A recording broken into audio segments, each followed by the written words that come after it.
જાફરાબાદ પંથકમાં કમોસમી વરસાદ થતાં માછીમારોને સહાય આપવા માછીમાર પ્રમુખ દ્વારા લેખિતમાં રજૂઆત કરાઈ। હવામાન વિભાગની આગાહીને લઈ જાફરાબાદ પંથકમાં સતત 3 દિવસથી વરસાદ થયો છે, ત્યારે વરસાદ થતાં સાગર ખેડૂતોને પણ નુકસાની વેઠવાનો વારો આવ્યો છે।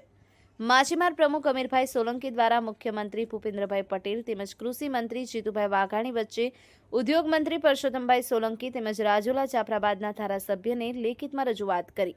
વહેલી તકે સર્વે કરી માછીમારોને પણ ખેડૂતોને સહાય આપે તેવી જ રીતે માછીમારોને સહાય આપવા માંગ કરાઈ છે।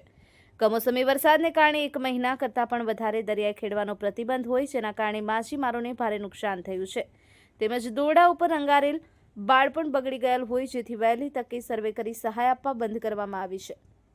Manubhai Parmar, Mahadev times news, Jafrabad.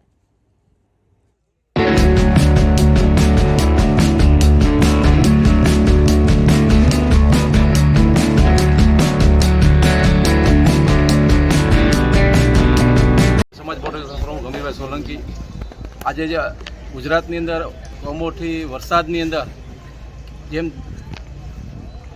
જમીન ખેડૂને ગવર્મેન્ટ સહાય આપે છે, એમ આજ સુધી કોઈ દી પણ અમારા ફિશરમેનને સહાય આપવામાં આવી નથી। અમારા ધારાસભ્ય શ્રી હીરાભાઈ સોલંકી દ્વારા પણ સીએમ સાહેબ અને કૃષિ મંત્રી શ્રી રાઘવજીભાઈ આપણે જીતુભાઈ વાઘાણી સાહેબ અને પરસોત્તમભાઈ સોલંકી સાહેબને પણ અમે રજૂઆત કરી છે।